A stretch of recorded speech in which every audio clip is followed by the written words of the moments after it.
Afade, buenas, and welcome back. The 37th Guam Legislature is back in session, and we're currently discussing Bill number 51-37. There was an amendment proffered by Vice Speaker Tina Munia Barnes to strike completely subsection 4. And I believe Speaker Terlahi has the floor on the Barnes amendment.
Speaker Terlahi, on the Barnes amendment, you're recognized. Thank you.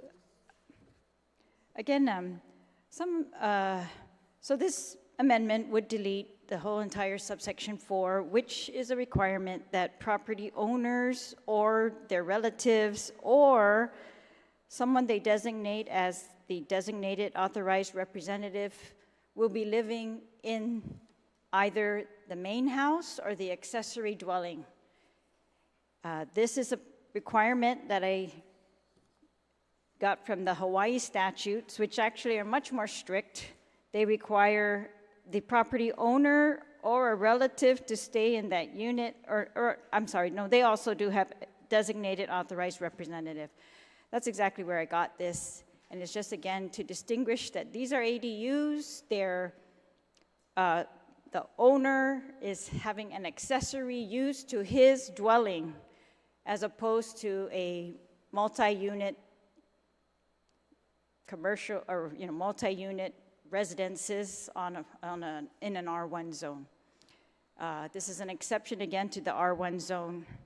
So I'm just thinking if we are going to really be looking for R2s or multi-units totally occupied, not by those who own the property, but just by renters, then that really should just be rezoned to an R2 or some other solution such as a duplex. But for this ADU, I think this particular provision is very important and should be kept in the bill. And again, I got this from Hawaii because that was an earlier question. I passed that out to all my colleagues so they could see. It's on page 4 of the Hawaii statute, subsection C3. Sijus Masi. Sijus Masi, Madam Speaker. On the amendment by Vice Speaker, is there anyone else who wishes to speak on the amendment?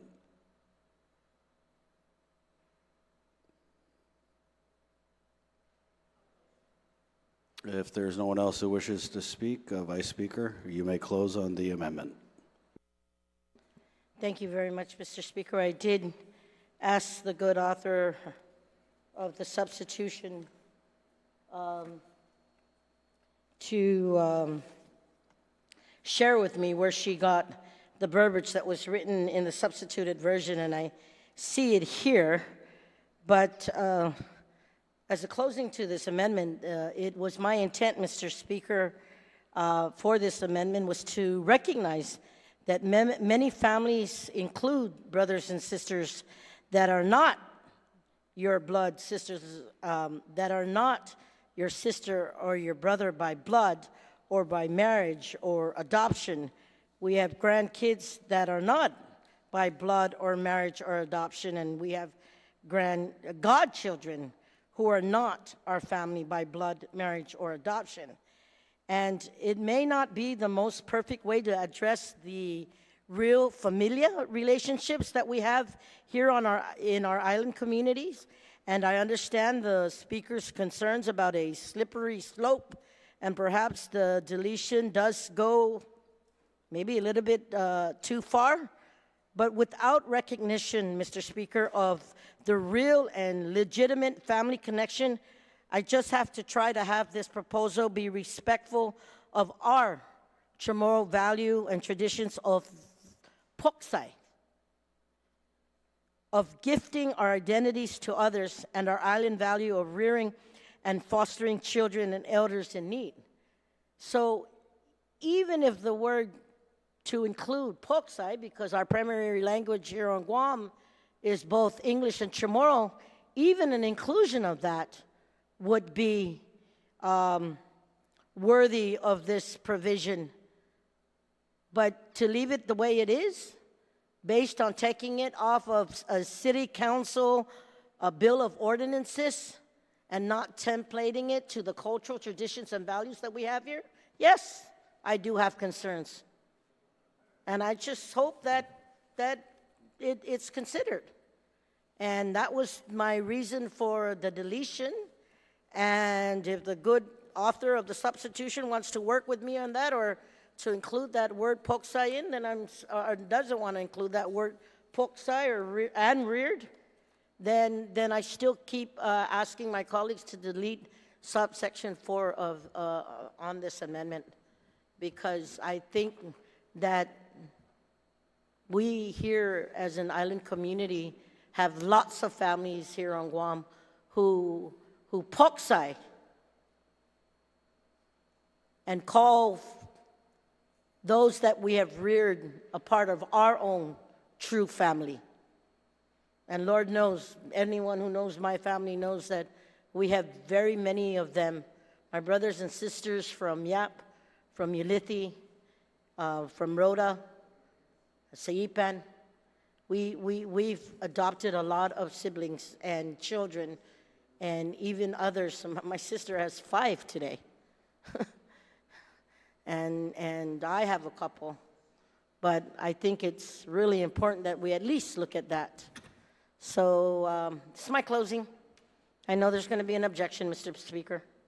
So, Madam Vice Speaker, just for clarification, are you proffering an amendment to the amendment, or are you proceeding forward with the amendment, striking out the entirety of subsection 4? Well, I wanted to hear her thought if that would be a compromise to the deletion. And if that's so, then I'm willing to work with it. So you want a moment's recess? I'll ask for it. Speaker Terlahi. Thank you, and thank you to the Vice Speaker for that. We can, I think, accommodate Poksai relatives by the inclusion of the designated authorized representative. We're going to be able to come up with language to include all of our maybe other terms that we want to include here. We said blood, marriage, adoption. We could say, add in the word Poksai, or we could just include them all under designated authorized representative. It's really a broad category, I think, intended to put even non-relatives. She wants the word Poksai, then I'm open to that. Let's take a moment's recess to sort this out.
We're back from recess. Vice Speaker Barnes, you're recognized. Mr. Speaker, on the motion to withdraw my original deletion of subsection 4, There's a motion to withdraw the amendment deleting the entirety of subsection 4. Is there any objection? No. No objection. Motion carries. Vice Speaker? thank you, Mr. Speaker.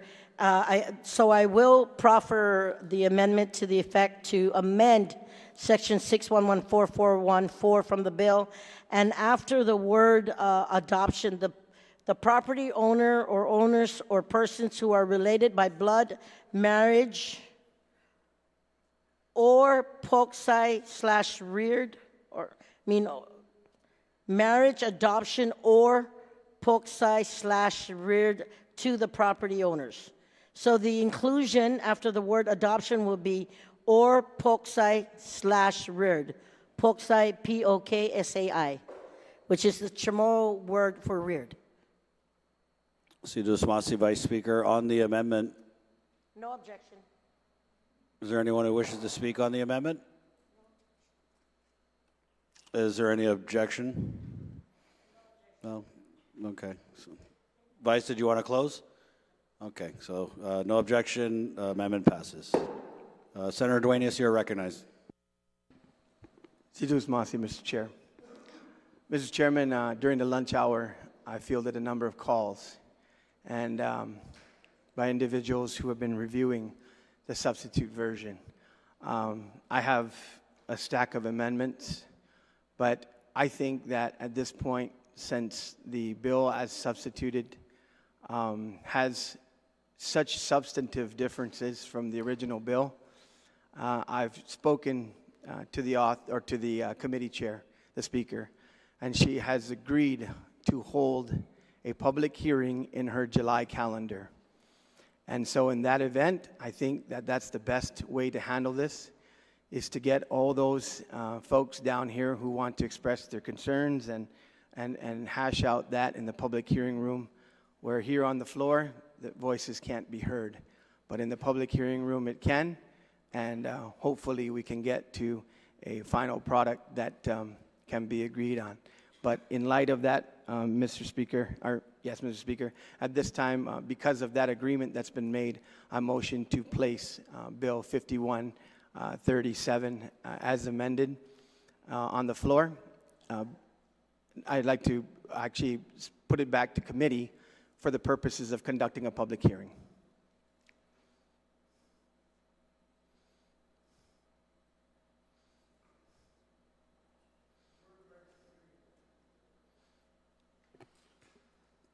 Senator Mr. Duenas, so Speaker, the on a motion point is of to refer. information, on a Vice point of Speaker? please, on a point of information, maybe just a clarification and a verification.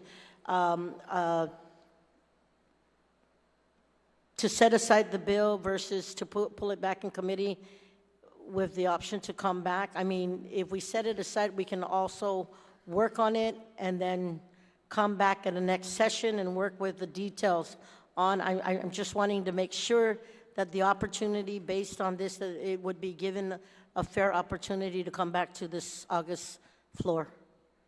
One minute food for recess, thought. Mr. Speaker. Sidus Masi, Vice Speaker. Let's take a short recess to clarify the motion.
We're back from recess. Senator Dueñas, you have the floor.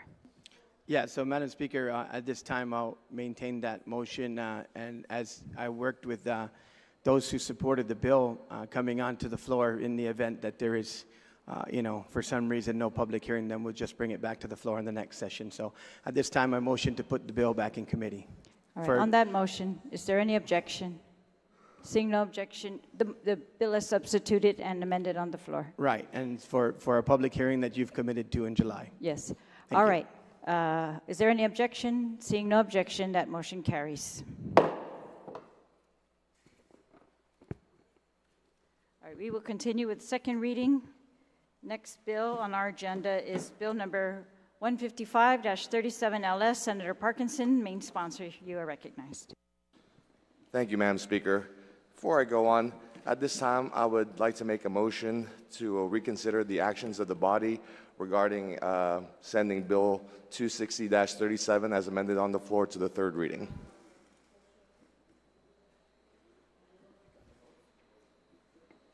As amended by the committee? Yes. Yes, all right. On that motion, please proceed. Is there something wrong?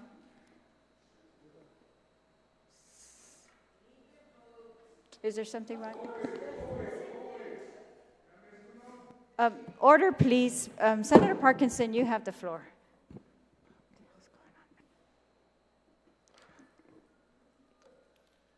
Senator Fisher, is there an issue? Please order. Senator Parkinson, you have the floor. I made a motion to add to reconsider the actions of the body and add Bill 260-37 to the third reading. Notwithstanding House rules, I would like to make a motion to reconsider the actions of the body regarding sending Bill 260-37 to the third reading, to the voting file. Bill 260-37 COR is amended by the committee and amended further on the floor, failed to receive enough votes to go to the third reading, and you're asking for a motion to reconsider that? Yes, ma'am. Notwithstanding the rules. Yes, ma'am. On the motion to reconsider, just on the reconsideration, is there any objection to reconsidering that vote? There's an objection. All in favor of reconsidering, please raise your hand.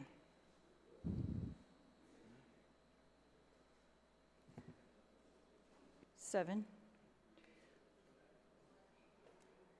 8. Reconsideration motion carries. The motion is to place bill number 260-37 COR on that motion. To the voting file, yes. As amended by the committee and further amended on the floor.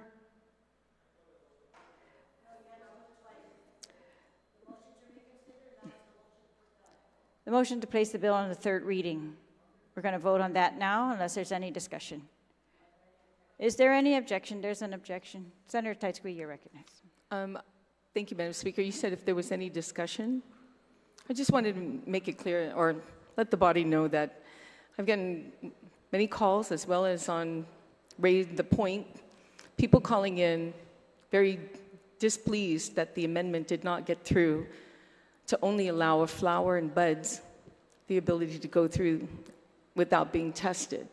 And now you're adding all these other high levels of THC, like edibles and solvents, to get through.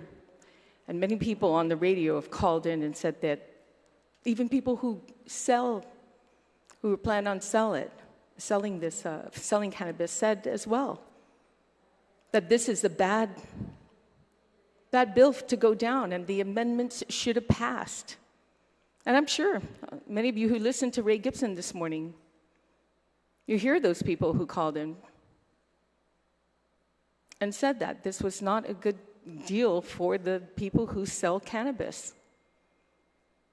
Because all it takes is one person to get severely sick. All it takes is for one child to get their hands on something that makes them severely sick. So I just want my colleagues to consider that. Thank you, Madam Speaker. Thank you. On the motion, Senator Brown, you're recognized.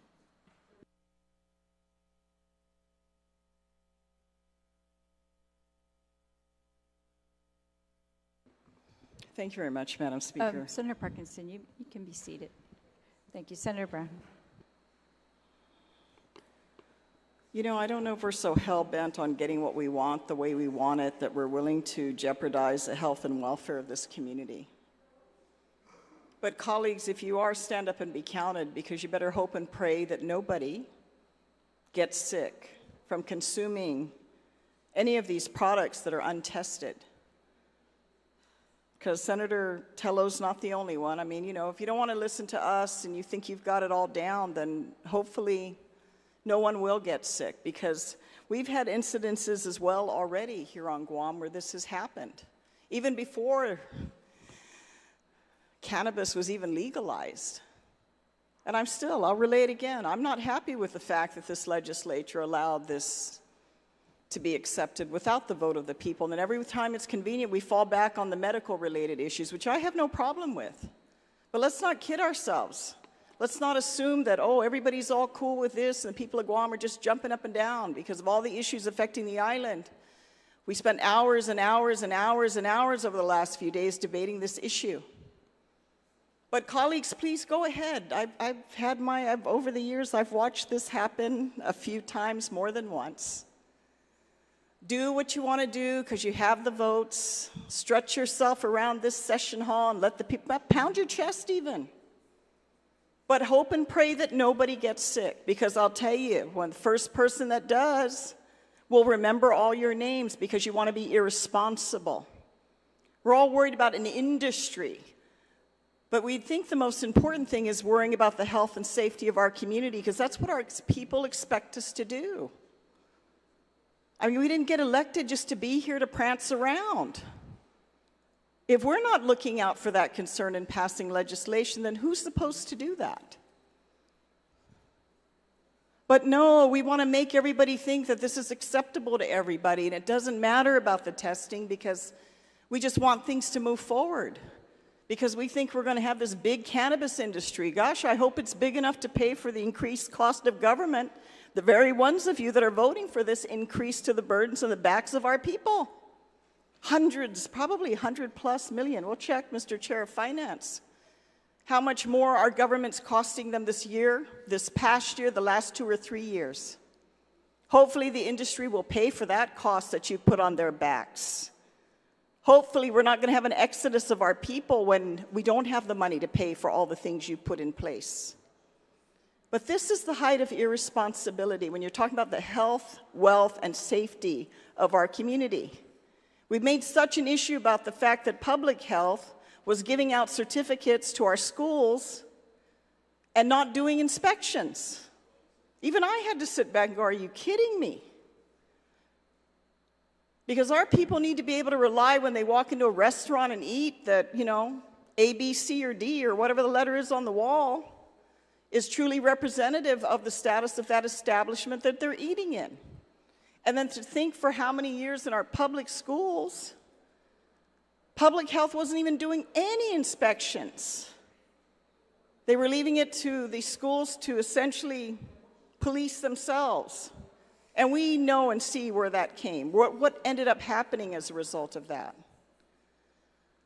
But now we're saying, oh, we want to do this industry because, oh, you know, we're restraining people.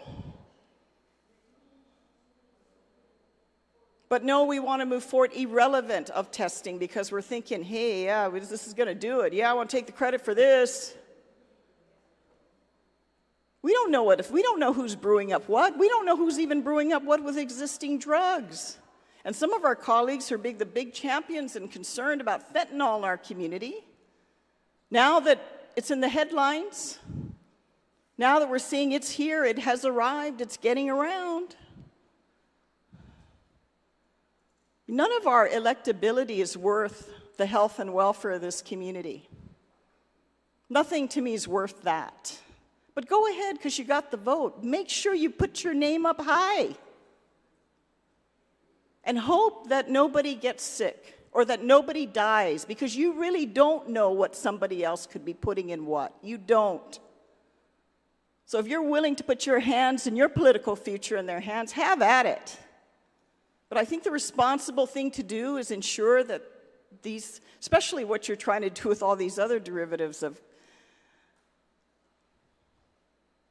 you think the old style of just smoking it, smoking the joint. That's not what we have today. And knowing that, you're willing to say, oh, no, let's go with no testing, because we're holding the industry. We're discriminating against cannabis.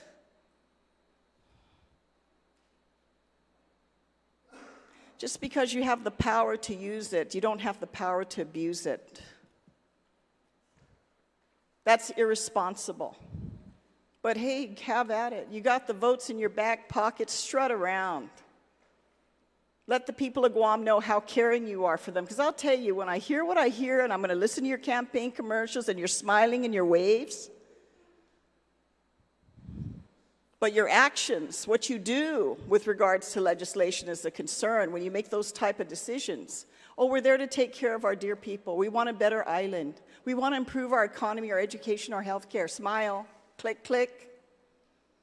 But when the time comes on the floor of this legislature to make the right decision, which sometimes means standing against the tide, we don't do that. Because ooh, man, we got our little click, click, click here. But our priority is not the people of Guam. So I hope the people of Guam are watching and listening and see. Because, yeah, I love to see all your names clumped together. We've seen in previous legislatures what happened when those names all get clumped together. It makes it easier. But that's your choice. My choice is not to support this without testing. So I object, Madam Speaker, to moving this down to third reading. I think if we can't do the responsible thing, we shouldn't do it at all.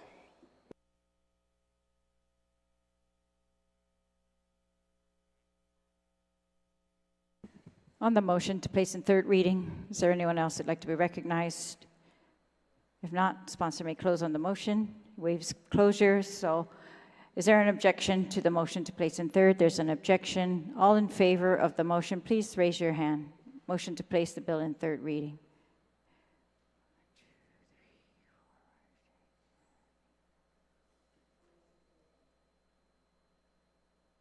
Ready? Motion passes.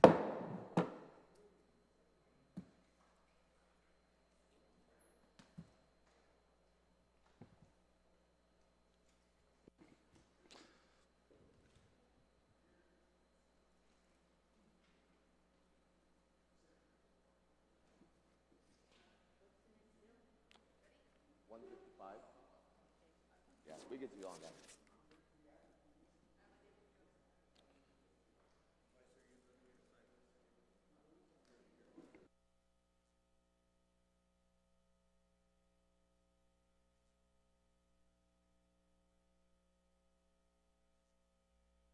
We'll take a 1-minute recess.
We're back from recess. Again, we're on bill number 155-37 LS. Senator Parkinson, you are recognized. Thank you, Madam Speaker. At this time, I would like to add bill number 155-37 LS as amended by the Committee on Health, Land, Justice, and Culture, an act to add the new Chapter 164 to Title 8 Guam Code Annotated relative to the attendance of witnesses, and to cite this act as a uniform act to secure the attendance of witnesses from without a state in criminal proceedings, and I would like to discuss. Please proceed.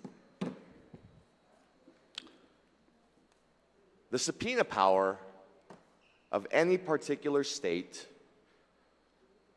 typically ends at the state's border. Thus, a state court in State A would not have jurisdiction to summon a witness who resides in State B without authorization from a court in State B. As a result, state prosecutors cannot use the same procedures to obtain a subpoena from an out-of-state witness as they would from an in-state witness. The Uniform Act to secure the attendance of witnesses from without a state in criminal proceedings provides authority and processes for a State A prosecutor to require State B witness to testify in State A. The National Conference of Commissioners on Uniform State Laws introduced the Uniform Act in 1931.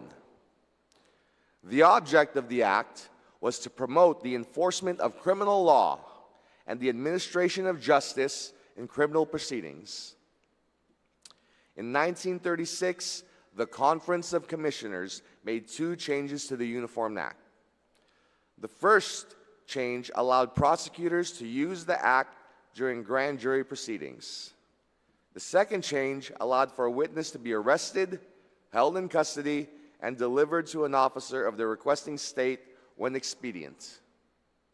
In 1959, the Supreme Court confirmed the constitutionality of the Uniform Act in New York v. O'Neill.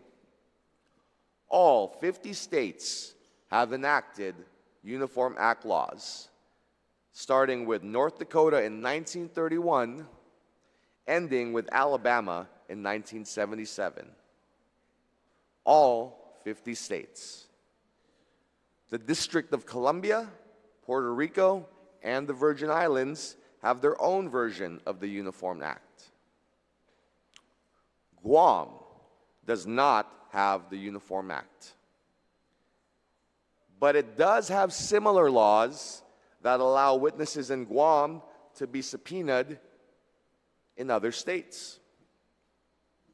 So while other states may subpoena witnesses on Guam to appear in their courts, because we have not adopted the Uniform Act, we cannot compel witnesses outside of Guam to appear before our courts. So this act addresses a critical gap in our current legal framework.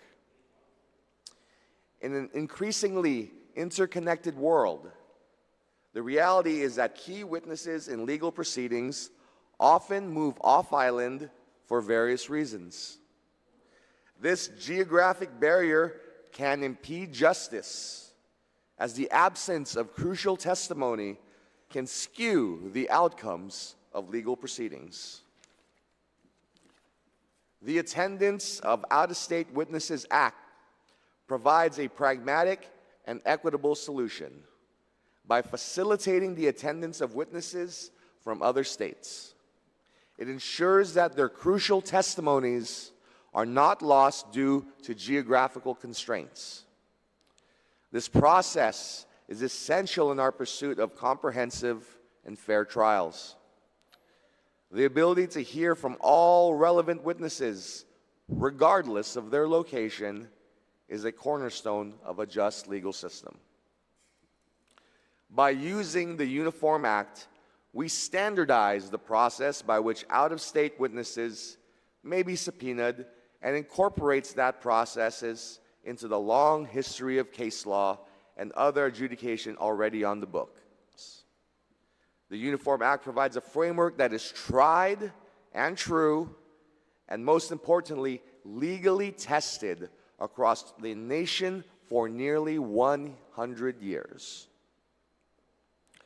I want to thank the Speaker for making amendments to the bill with regard to the compensation of the witnesses, making the compensation in line with already existing Guam rules and regulation regarding witness compensation.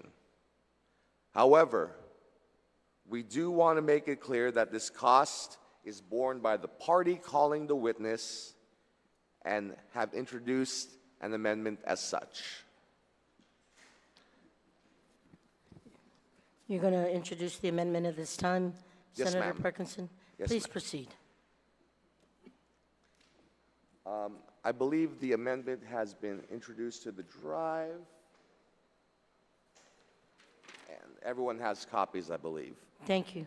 And so the amendment is on line 9 to 13, page 3, to amend the bill to read, if the witness who is summoned as above provided after being paid or tendered fees and allowance authorized for witnesses, which shall be borne by the party who calls the witness to testify, fails without good cause to attend and testify as directed in the summons, he shall be punished in the manner provided for the punishment of any witness who disobeys a summons issued from a court of record in this state.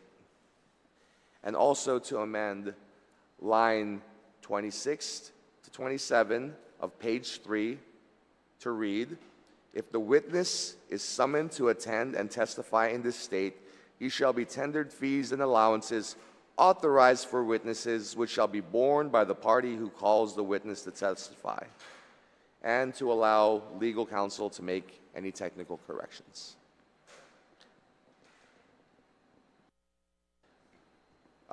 This amendment just basically clarifies who is paying the cost of the witness, and that cost will be borne by those summoning the witness. And very pretty straightforward. And so with that, Madam Speaker, I yield the rest of my time as we discuss this amendment. Thank you very much, Senator Parkinson. Colleagues, there is an amendment on the floor as proffered by Senator Parkinson. Does anyone wish to speak on the amendment first before we go to the main motion? On the amendment, if no one wishes to speak, are there any objections? Any objections? Hearing or seeing none, motion carries. On the main motion, is anyone wishing to speak on the main motion? Senator Tom Fisher, I will recognize you. Good afternoon. You may proceed. Good afternoon, Madam Speaker. Thank you very much. And thank you, my friend Senator Parkinson, for introducing this. Sir, I didn't attend the public hearing on it. Did the judiciary weigh in on this? That's a question, ma'am. Senator Parkinson, would you like to yield to the question?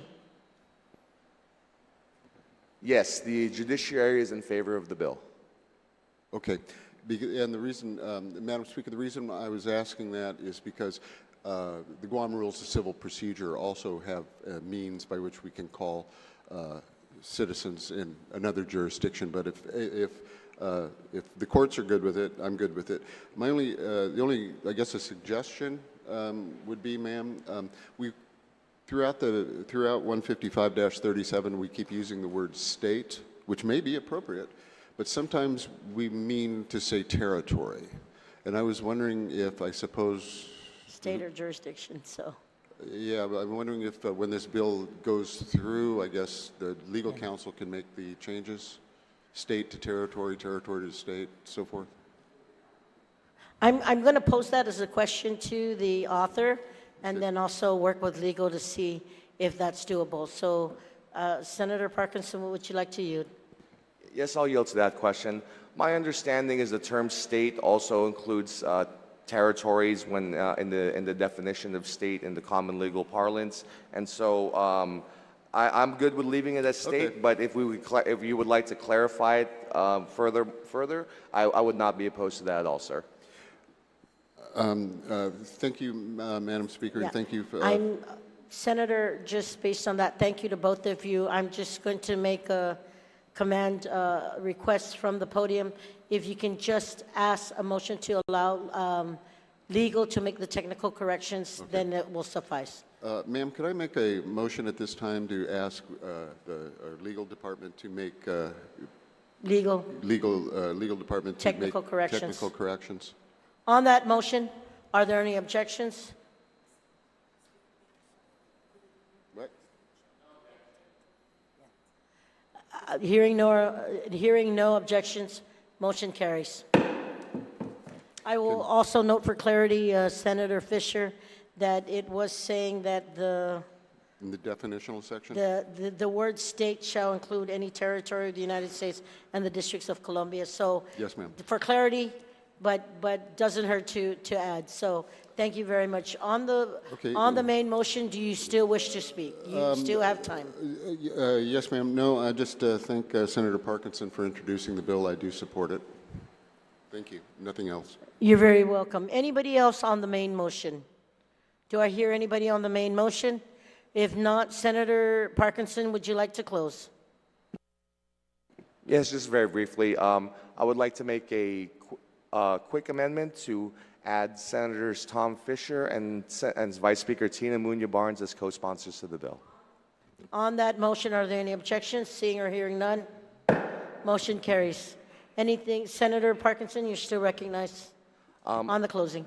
I would also like to add Senator Dwayne St. Nicholas and Roy Canazza. On that motion, without any objections, motion carries. Senator Parkinson, you still have the floor. Thank you, Madam Vice Speaker. Yeah, it's just, bill is going to make it much more equitable because people can summon Guam to their courts, but Guam cannot summon their people to our courts. And to me, that is just an unfair, unjust, and unequitable situation all around. We want to make sure people have the fairest trials possible, and making sure that geography is not a barrier to the truth and justice is an important step. This has been legally tested across the entire United States, and so let's get on board with the rest of the country so we can reap the benefits of our unity. And with that, I yield the rest of my time, and I would like to add this bill, 155-37 LS, as amended on the floor, to the third reading. On that motion to add Bill 155-37 LS to the third reading voting file, are there any objections? Seeing or hearing none, motion carries. Thank you.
Okay. Oh, shoot.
We'll proceed with Bill 175-37 COR. Senator Dueñas, you're recognized.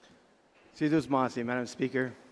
Madam Speaker, at this time, I move to accept Bill 175-37 as amended by committee and as substituted on the floor. And Madam Speaker, I believe that that version has been passed out, and so I'd like to proceed and speak on it. All right, just 1 second.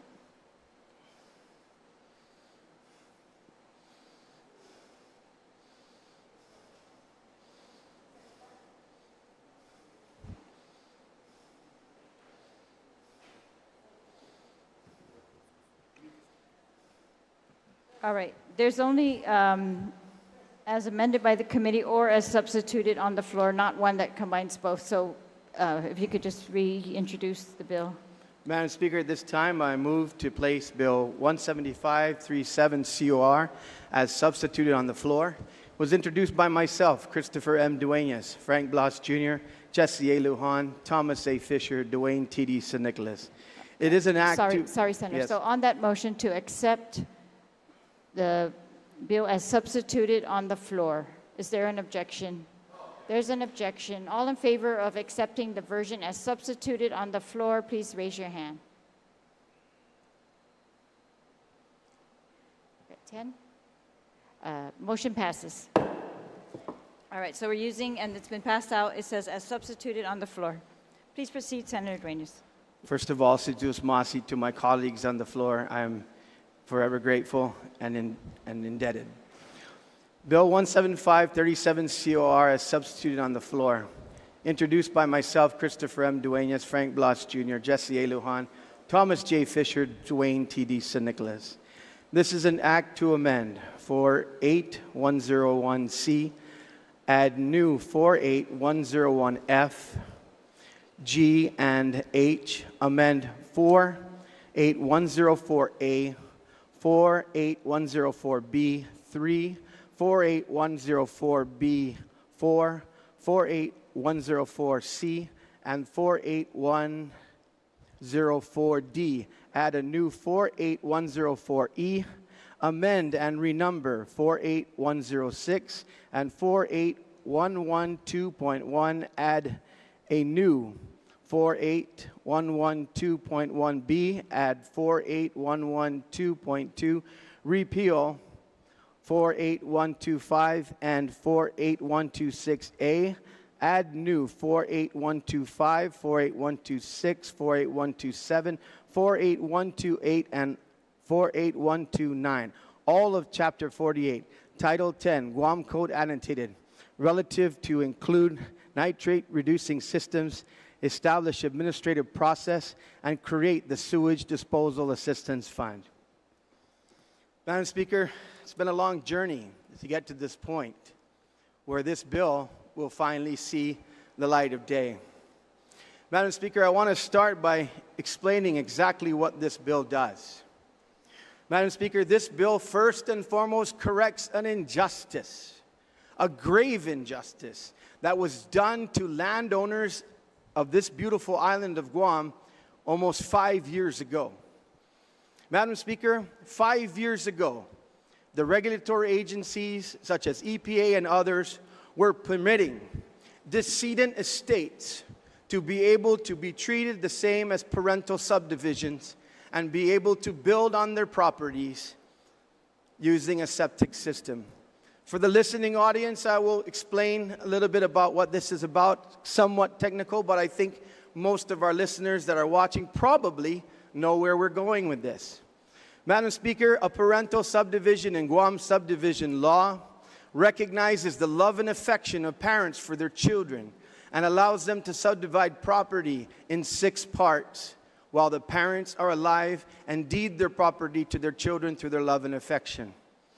Madam Speaker, sometimes life happens and a mother and a father will go to meet the Lord, and the estate will be probated if there is no will.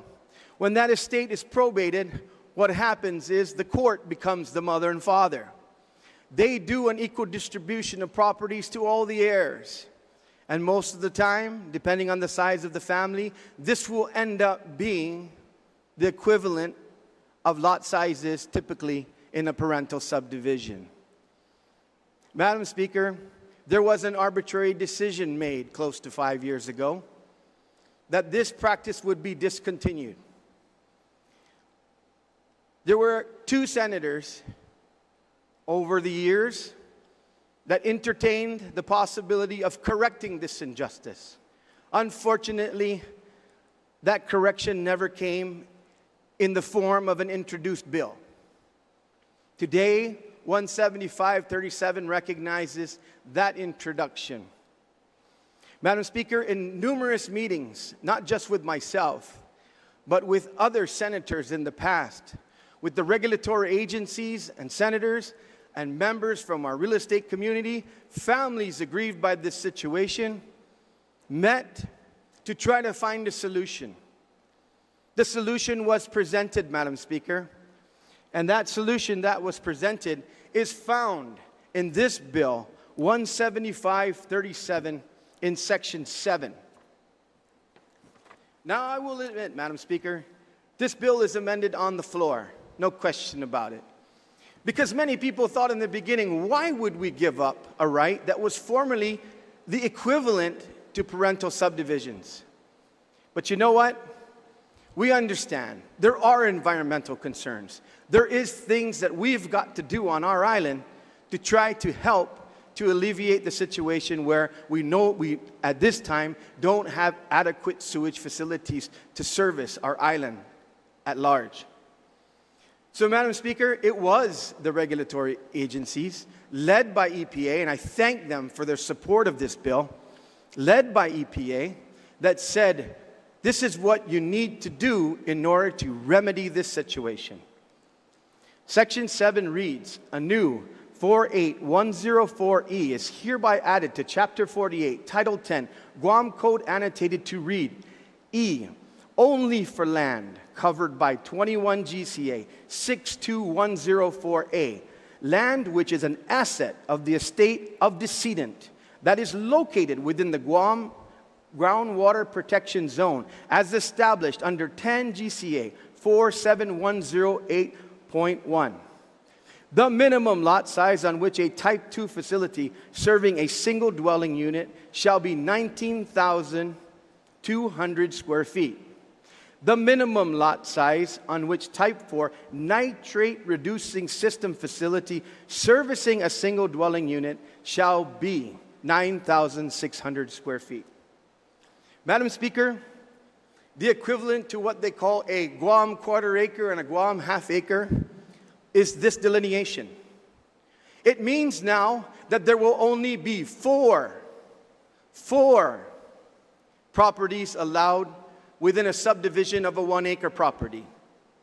And it means that that can only happen when there is a nitrate reducing system to be utilized. Madam Speaker, this bill is narrow. This bill corrects the injustice. This bill addresses the decedent estates. This bill does not create anything new that didn't exist prior in law, prior to this decision being made. Madam Speaker, there has been so much disinformation that has been put out there in our community, creating fear creating fear in our people's minds that what we are doing here is doing some sort of mass development, allowing thousands and thousands of units to be built over the Guam Water Protection Zone, which is the furthest thing from the truth. There are two reasons why that's not true, Madam Speaker. First and foremost, like many maps that were brought down and presented in the public hearing that preceded this bill, there was overwhelming, crazy overlays of mass development. Now, we all know, every senator who's being truthful to themselves on this floor knows that that would be not allowed, that that would constitute a new chapter in the subdivision law and would require sewage to serve. Madam Speaker, once again, this is exactly what the regulatory agencies asked for. Madam Speaker, I am not doing this because I'm so glad that there will be a release soon that's going to be showing the support from all three agencies with regard to this bill, EPA, as well as WERI, as well as GWA. I am not trying to now discuss this portion to cast aspersion to anyone. But I want to put the truth on the record. Recently, a bill was passed to go to the market to borrow hundreds of millions of dollars to remedy predominantly a situation on Guam that exists with broken and leaking pipes. I want to congratulate GWA and the CCU, who worked so hard to make sure that we would go to market and finally get to these repairs that we can do to really go after one of the largest culprits with regard to nitrates and pollution of our waterlands. The second is, Madam Speaker, we are still very challenged in our areas of our pump stations, particularly when they're co-located with water lines. Madam Speaker, in 2000, I embarked on my life's journey to realize the dream of homeownership. My father gave me a piece of property down in Afami, Sinahanya. It's an acre property, so I had no problem building and putting a septic system in. That septic system is maintained, and I do everything that I can to protect the groundwater protection zone on my part. But Madam Speaker, during that time, and many of us who were paying attention during the time, maybe some of us who are in the media, were reporting that there was serious hanumtaki in the Ta'ut area, whereby a very, very severely depleted pump station was consistently overflowing. And the cracks in the pipes that were adjacent to that started to garner that effluent, particularly when there was low water pressure. Madam Speaker, during that time, I was calling in to the K57 show. John Anderson, the late, great John Anderson, was alive and doing his show. And I told him I could bring down to his studio my boiled water on top of my stove that looked like miso soup. Mere weeks later, we didn't even have to clean our bathrooms because the chlorination that was going on most of the pump stations in the area had to be done in order to make sure that we could make that water safe. And they did a great job. Today, that water flows beautifully because they completely reconstructed the Ta'ut pump station and they redid the lines down there as well, making sure that the people of Odut Salampago and Sinahanya proper, as well as Afami, could be served properly. Madam Speaker, once again, I am so excited and happy about the endeavors that are going forward with Waterworks and what they're doing. The problem is the bond that they're going out for is going to be very minimal in terms of impacting sewer infrastructure coming into Guam. We still have way more longer down the road to go to be able to bring proper sewer systems in to our communities. Another issue, Madam Speaker, is a report that was actually generated by GWA, which says close to 2,000 homes right now are located within 50 feet of a sewer line. But those 2,000 homes currently are not connected to the sewer line. Madam Speaker, I can tell you right now, I don't think when this bill passes and gets signed into law, that there will be 2,000 homes that will automatically spring up in the next 6 months, 1 year, 2 years, or maybe even 5 years. In fact, I'm certain it won't, because we've narrowed this bill just to correct the injustice for the decedent estates. To fix this and then move on. But wouldn't it be nice? Wouldn't it be nice if we put a lot of our efforts, instead of demonizing landowners who are decedents that are treated unequally, and going out and hooking up a couple thousand homes on the sewer system? I think the people of Guam would be very well served if that was our effort, and that's what we were doing here. Madam Speaker, this nitrate system is not a dream. It's not a dream at all. As a matter of fact, many individuals, and once again I want to thank Weary, and I want to thank others who have been doing the studies. David Demian, the Demian family from Jigo, have installed for close to a decade a nitrate reduction system. Full disclosure for everybody listening out there, I'm not endorsing this product, but the product is called Fuji Clean Nitrate Reduction Systems. The reports show and information shows that it's working very, very well. Has been working well and efficient, and they do the maintenance on it. They change filters, and they make sure that they have been the individuals to take on the challenge of doing the study of how these nitrate systems work. Madam Speaker, this bill is a solution, a real solution, bringing us into the modern technology era of nitrate reduction systems where traditional sewer systems aren't available. Madam Speaker, this system is used all throughout the world, namely Japan, one of the cleanest countries in the world. They use these systems in rural areas for the same purpose that we're going to use it for. And that is to make sure that they have a nitrate reduction system, a filtration system, so that they can allow their people to build homes and manage their wastewater in a proper and environmentally safe way. Hopefully in the committee report now that has been produced, there is the inclusion of a company also that testified in favor of this bill from North Carolina, where that company explained how they not only use these nitrate systems, but they use them in large capacity. They actually scale them for subdivisions. That's how effective and how well they work. Madam Speaker, as my time gets short, I know that some individuals who absolutely refuse to accept this technology and the fact that we've made the proper amendments into this bill say, yes, but it does not take out PFAS. Can anyone on the floor tell me what takes out PFAS? Kauntungo? Parahi? No. PFAS needs to be treated and eliminated. That is at the wastewater side. The water side is where we clean the water, filter the water, treat the water, and allow the water to go into people's homes. The treatment side is the side that takes care of that. Besides, I think my good friend Santa Claus, when he rises, he's going to present something that he's been doing for research that says, in a very short period of time, PFAS should not even be an issue anymore, because it's going to be banned, if it's not banned already, throughout the United States and many other countries.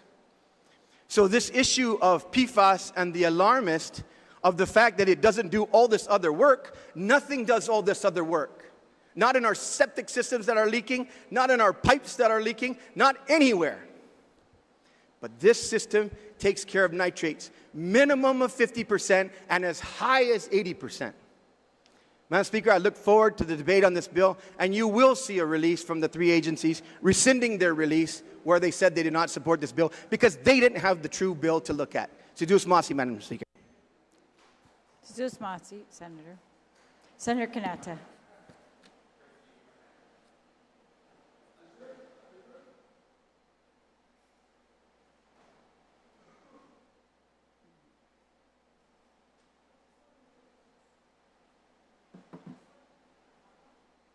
Motion?